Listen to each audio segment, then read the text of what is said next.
censura, la excoordinadora de información de Primero Noticias con Carlos Loret de Mola, a la comunicadora, a la activista Laura Barranco. Querida Laura, te saludamos con mucho gusto aquí en Sin Censura. Ya no me toquen ese son, como excoordinadora de Loret. No, lo pongo así porque vamos a platicar precisamente de eso, querida Laura. Vamos a platicar precisamente de nuestro paso. Tú y yo hemos estado en los medios de comunicación tradicionales. Hoy nos atacan, nos llaman pseudocomunicadores, pseudoperiodistas, pero así como José Martí, nosotros conocemos al monstruo, pues hemos estado en sus entrañas. Por eso te presento así, porque además de todo, vamos a hablar tú y yo en estos momentos del periodismo militante, del palerismo del que se quejan tanto muchos, y creo que era importante que la gente sepa esto. Tú has sido una de las que han expuesto, han exhibido con todas las de la ley, con pruebas, con muchas situaciones, precisamente a Carlos Loret de Mola en sus montajes, tú como su excoordinadora de información, por eso es que te saludaba de esa forma. Estoy payaseando, no te preocupes. No, pues yo encantadísima, también mi más grato saludo para Vicente, que esta encomienda que sea la mejor y pues sí, efectivamente me uno a la queja, de pronto el canciller Ebrard como que a cierto sector de la prensa nos tiene mucha tirria, en cambio sí vemos muy prestos, y no nada más al canciller, muchos integrantes del gabinete que se dan mucho a desear, pero prestos ahí están incluso 6-1 en tercer grado, ¿no? Pero está bien, no se lo reclama uno, han hecho desempeños muy loables en el tercer grado de Televisa, pero sí a veces se ponen muy difíciles. Entonces, pues de aquí me uno al llamado para el canciller para que le otorgue su entrevista a Vicente. Muchas gracias, Laura. Aquí lo apreciamos muchísimo que nos apoyes de esta forma. Vamos a empezar con eso. ¿Qué te parece? Vamos a hablar, ¿qué te parece de esta pues situación del periodismo militante, del periodismo independiente, del periodismo convencional, del periodismo profesional, entre comillas, como dicen algunos pues pseudointelectuales que no han tenido ningún tipo de paso sobre este, pero fíjate, ha surgido una controversia absoluta luego de que Reinaide Ramírez, al denunciar una supuesta censura en la conferencia de prensa mañanera frente a todos, frente al presidente López Obrador, en cadena nacional y mundial, porque la mañanera se puede ver en cualquier parte del mundo, con una audiencia de millones de personas, además de decir que la estaban censurando, agrede a Hans Salazar al llamarle palero. Yo te quiero comentar que cuando yo estudié de jovenzuelo ahí en la Carlos Septién, tenemos un profesor, no voy a dar su nombre para no perjudicarlo, pero que es legendario en esa escuela y que nos decía, sí está bien el activismo, pero si tú quieres ser activista, bájate de la tribuna y toma tu pancarta, no puedes ser periodista.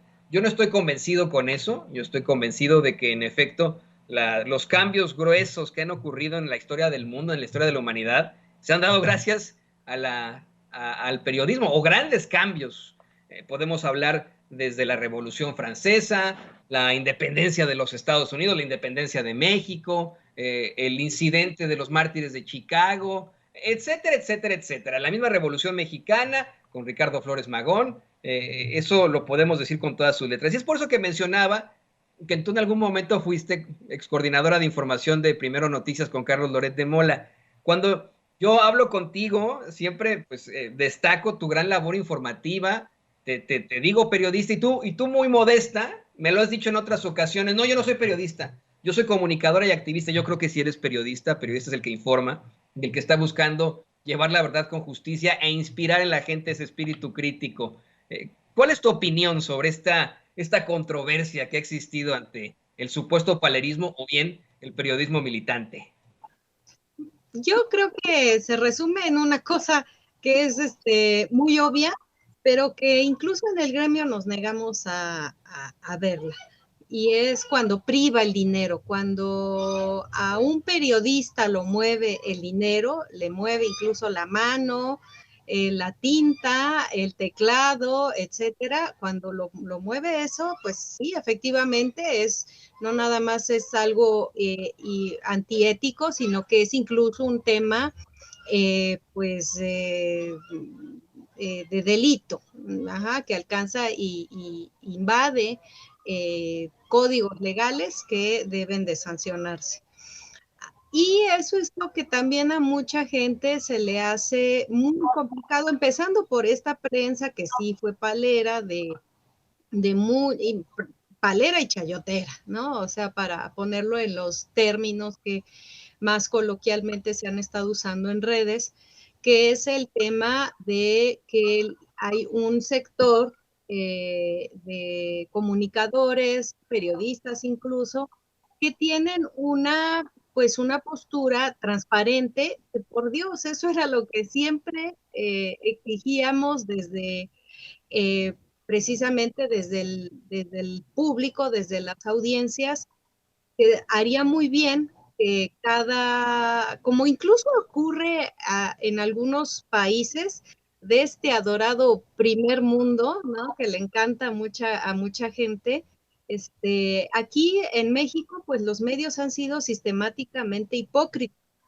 Desde medios como institución, como empresa, como emporio mediático, porque pues a veces lo sabemos, no nada más alcanza a las imprentas, al espectro radioeléctrico, ya sea en frecuencias de radio o de televisión o canales de televisión, no lo confiesan.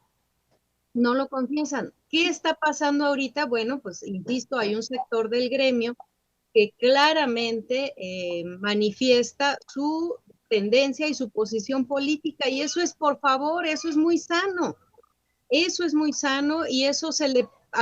ahora sí que se le agradecería que toda la prensa caminara en ese sentido. Sin embargo, también hay un sector al que prefiere mantenerse al margen, que no se siente del todo convocado y convencido por la apuesta política del actual gobierno federal, encabezado por el presidente López Obrador, y debe de respetarse también. Entonces, pues como yo escribí ese mismo día, lo dudé muchas veces porque sentía yo que estaba, pues ahora sí que la batalla de lodo para todos lados, o sea que ya no, hay veces no sé si les ocurre, ¿no? Que cercanos de uno mismo no leen bien lo que uno escribió y hasta ya te están reclamando algo y no, es que no leíste bien. Perdón.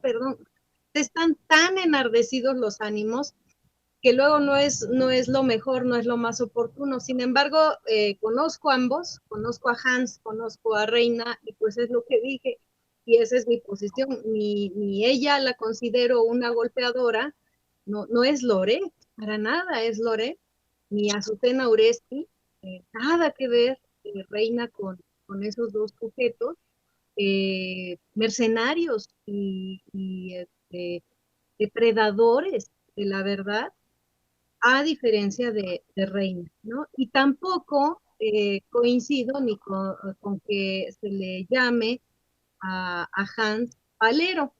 Y lamentaba yo mucho que de ambos personajes y las personas que a su vez respaldaban a uno y otro, yo decía, a ver, no, es que no hay un diferendo, ambos hay que escuchar simplemente los planteamientos que llevan a la mañanera, y ambos llevan cosas que afectan a grupos muy vulnerables. Entonces, insisto, o sea, creo que a veces nos invade el prejuicio, hasta los más juiciosos, y está fatal, no podemos guiarnos por prejuicio. Totalmente de acuerdo. Creo que esto va a ser el cambio absoluto. Creo que ese es el debate y creo que esa es la evolución en cuanto a los medios de comunicación, no solamente en México, sino en el mundo. Cómo es que, pues, no es un cargo más allá. Fíjate que en el chat estamos teniendo un par de comentarios, unas críticas fuertes, ¿no? Por ejemplo, Carmen Bejarano me escribe, ay, Toño, los periodistas no hacen revoluciones, por favor. Y Oscar Argaiz dice, ahora resulta que según Toño, son los periodistas que han cambiado al mundo. ¿Qué nivel de golatría y pedantería que siempre te ha caracterizado? No fue lo que quise decir, mi querido Oscar y mi querida Carmen Bejarano. No fue ese el caso. Estoy diciendo que en efecto el periodismo sí ha sido fundamental, no los periodistas, no los personajes, pero el periodismo, cuando ha sido utilizado de esta forma, sí ha sido fundamental en cambios históricos, en cambios humanos, como la Revolución Francesa no se pudo haber concebido sin los periódicos y sin los panfletos que se distribuyeron. Tampoco así el incidente de Haymarket allá en Chicago, cuando se luchó por esas 8 horas diarias.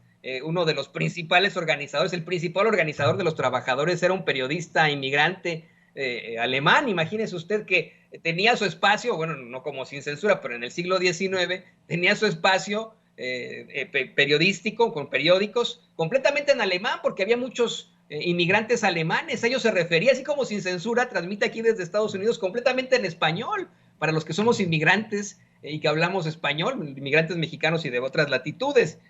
No ese es el caso, no quiero que se malentienda. Nosotros no podemos ser de ninguna forma protagonistas. A mí, Laura, me llama mucho la atención cuando tenemos a personajes como Ciro Gómez Leiva que tratan de discriminar precisamente a Hans Salazar y dicen, pues no lo conocía Hans Salazar. No se supone que nos conozcan a los periodistas. Los periodistas no tenemos por qué tener ahí algún tipo de fama. A mí me choca que digan, ay, es que te conocemos, no te conocemos. Ese no es el caso, ¿no? O sea, los periodistas no tenemos que ser conocidos para nada. El punto es, en definitiva, que tiene que haber un establecimiento de sociedades democráticas y para esto tiene que valerse el periodismo libre e independiente. Pero a veces son cómplices los que se hacen decir periodistas del poder. Tú lo sabes perfectamente, hoy el presidente López Obrador plantea este búnker que tenía Genaro García Luna, un búnker al que entraban pues personajes de los medios de comunicación tradicionales encumbrados, como precisamente Carlos Loret de Mola, Raimundo Riva Palacio, Ciro Gómez Leiva,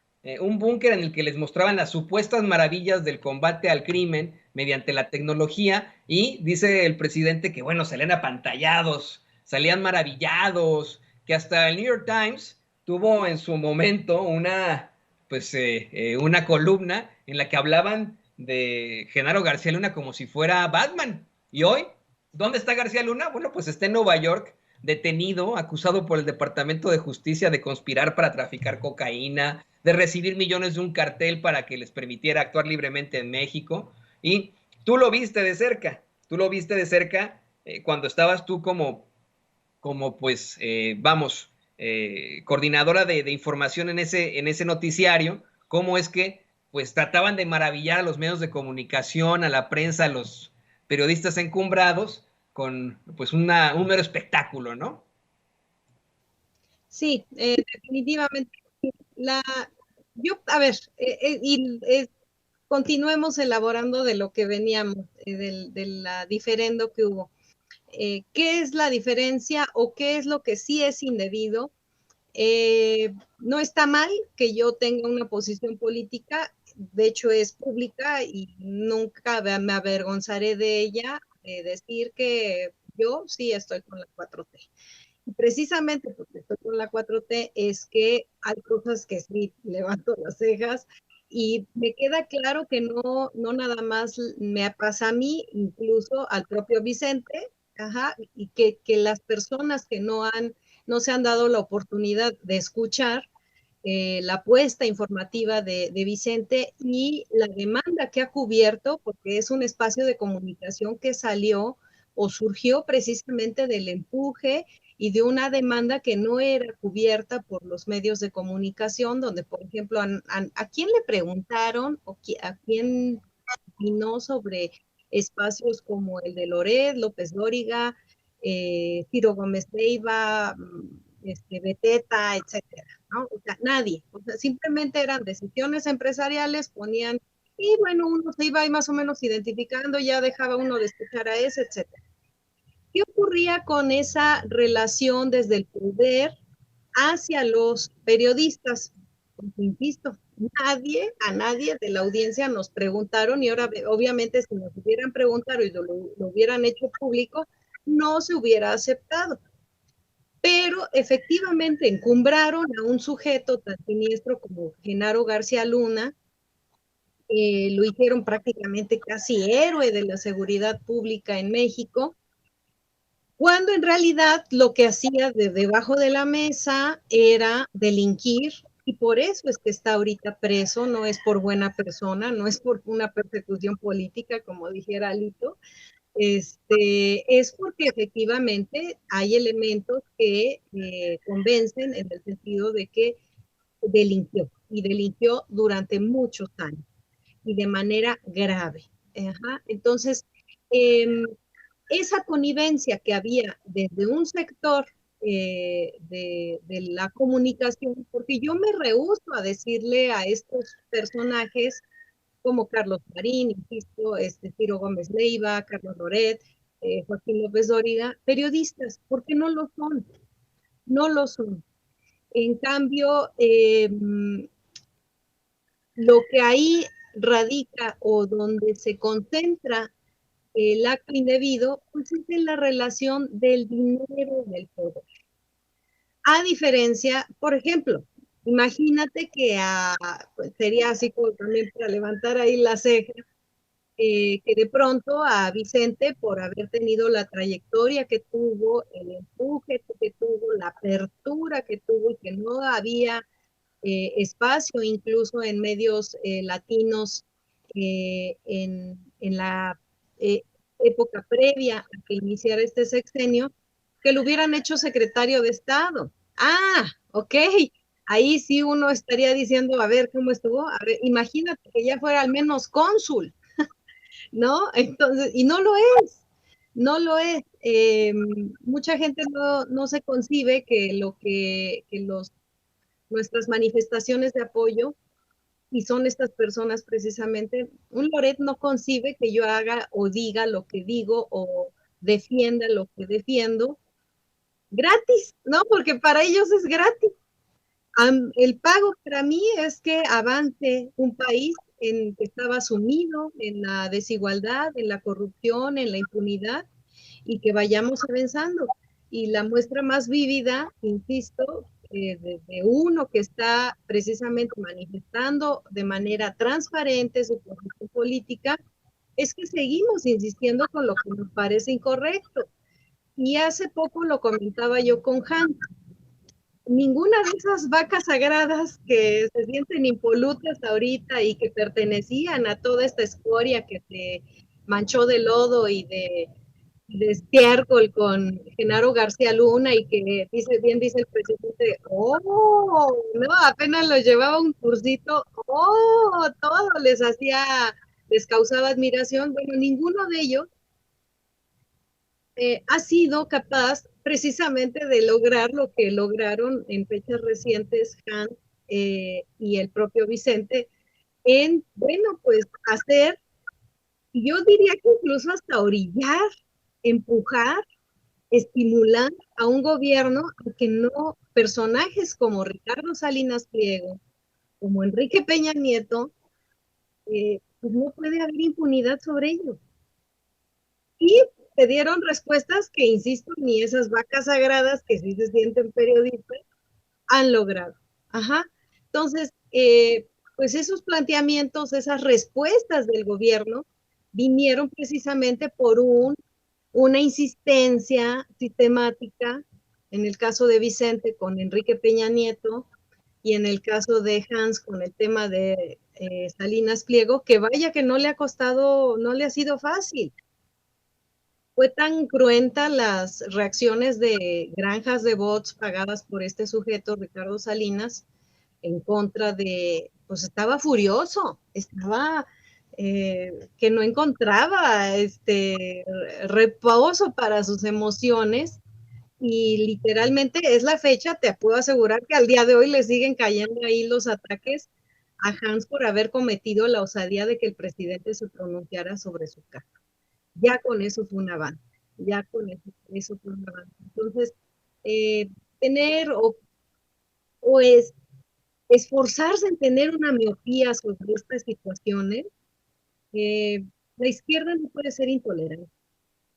Eso sí lo digo, ¿no? O sea, la izquierda, nosotros los que nos consideramos de izquierda, que nos sentimos como parte de una transformación que inició, insisto, inició con este gobierno, no va a acabar con este gobierno, tiene que seguir Y más allá de que estemos pensando en quién se va a colocar en Palacio Nacional en los próximos sexenios, tenemos que pensar y asumir una responsabilidad como sociedad de que este ímpetu no se pierda, de que estos cambios no se abandonen, de que la transformación permanezca, y para medio recuperarnos de todo este saqueo de los años recientes, pues en una de esas vamos a necesitar unas 3 o 4 décadas, y pues ni modo, o sea, para entonces yo voy a voy a andar en los 80 años, y no importa, hay que hacerlo, simplemente hay que hacerlo, hay que estar determinados a hacerlo.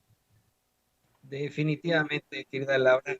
Creo que ese es el llamado que hacemos desde aquí, desde Sin Censura. Te agradecemos este reconocimiento. Yo te quiero contarlo, algo que contó algunas veces aquí en el espacio, que precisamente cuando comenzábamos los esfuerzos ya de lleno en las redes sociales y que acababa de ganar a Andrés Manuel López Obrador como presidente de la República, tengo unos amigos empresarios que me dijeron: híjole, Toño, ahí en Sin Censura se van a llevar una gran tajada, se van a volver millonarios con la publicidad oficial. Y cuando les dije que yo y bueno, el equipo de Sin Censura, que habíamos todos determinado que no íbamos a obtener la publicidad oficial, que eso era incorrecto, antiético, inmoral, me dijeron: te ofrezco disculpas, pero así me dijeron: eres un pendejo, son unos pendejos por no hacer este tipo, por no aprovechar el momento histórico. Y después otros lo han planteado, lo ha planteado el Tumbaburros, lo ha planteado el mismo Pedro Ferriz y Jar, que es un desperdicio, ¿no? Que estemos haciendo esto Sin Censura por nuestras meras ideologías, por nuestra, pues vamos, nuestra esencia, por nuestra vocación, si lo quieres ver así, y no buscando que sea alguna situación económica. Pero bueno, así estamos, y creo que en eso tenemos que basar esta lucha, en asumir la responsabilidad como sociedad hacia el futuro, en no quedarnos de brazos cruzados. Y por eso es que tienes un mensaje muy importante de algo que me parece estará ocurriendo este fin de semana, ¿no es así? Una invitación a la jornada ambiental que se celebrará en área natural protegida federal este sábado 30 de julio.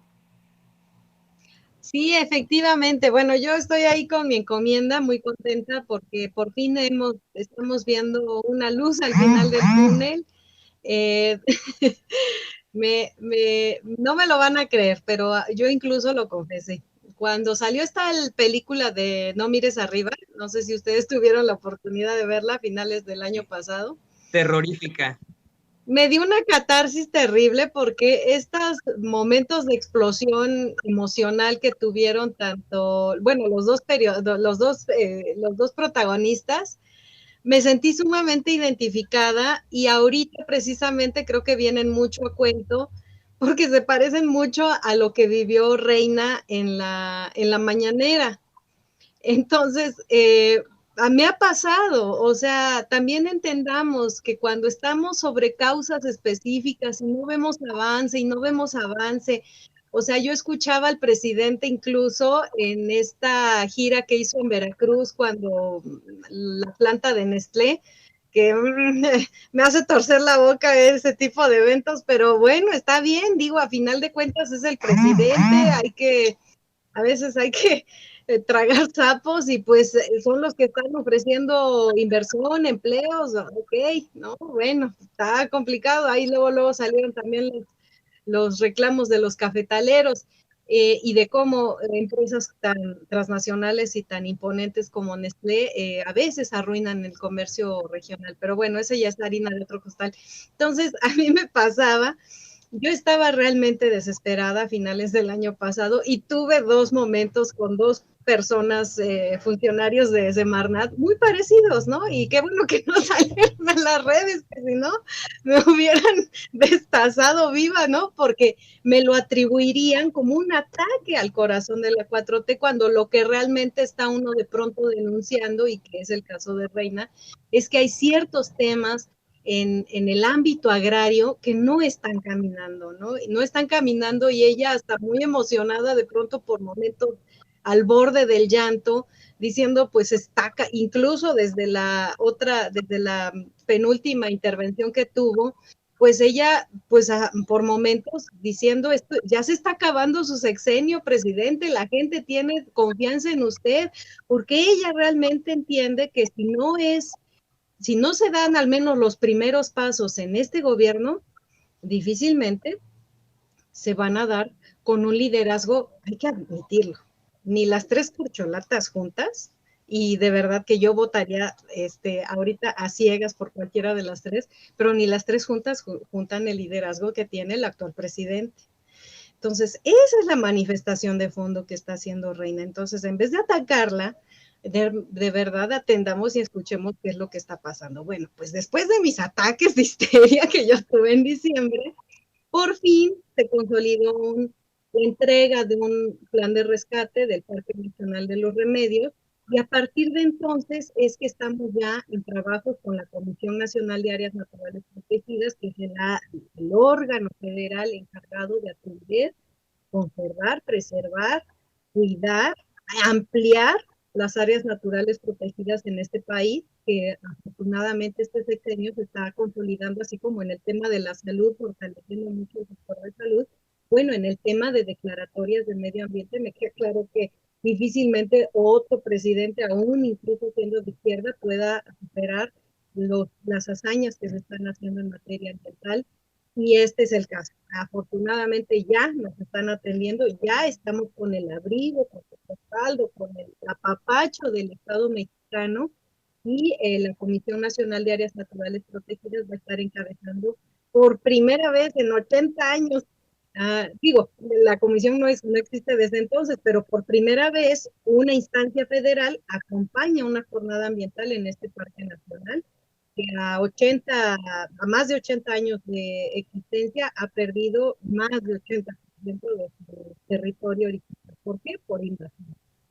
Básicamente por invasiones. Entonces, dijimos ya a los activistas, ya basta, y este sábado vamos a estar por ahí, los esperamos. Está el Parque Nacional de los Remedios, en el acceso que está del lado de la presa Tenantongo, pueden buscar en Google Maps eso. Tenemos el flyer en varias publicaciones en redes sociales, en mi cuenta la van a encontrar también, y pues agradeceré que nos puedan acompañar. Sí, con mucho gusto, pues estaremos pendientes de esta jornada y como siempre te agradecemos tus comentarios aquí en Sin Censura, las reflexiones que haces y pues estamos muy pendientes de todo. Por favor, compártenos tus redes sociales, querida Laura, para que la gente se ponga en contacto contigo. Hay mucha controversia en los chats, pero creo que eso es lo importante, ¿no? Antes usted no se podía comunicar con la gente que hablaba en los noticiarios, con las cabezas parlantes en la televisión, en la caja idiota. Aquí es una situación distinta, aquí sí es gente de carne y hueso y aquí sí le pueden contestar. Querida Laura, por favor, compártenos tus redes sociales. Por supuesto, esto básicamente antes que nada yo soy tuitera, no le encuentro todavía el sentido y la lógica al Instagram, pero bueno, también ahí andamos en Instagram, y en Twitter me encuentran como @Laura Barranco, todo con mayúsculas. Tenía en altas mi teclado cuando di de alta mi cuenta, discúlpenme, pero pues ya sí me quedé con mayúsculas. Muchas gracias, querida Laura. Pues aquí estamos más que listos y pendientes.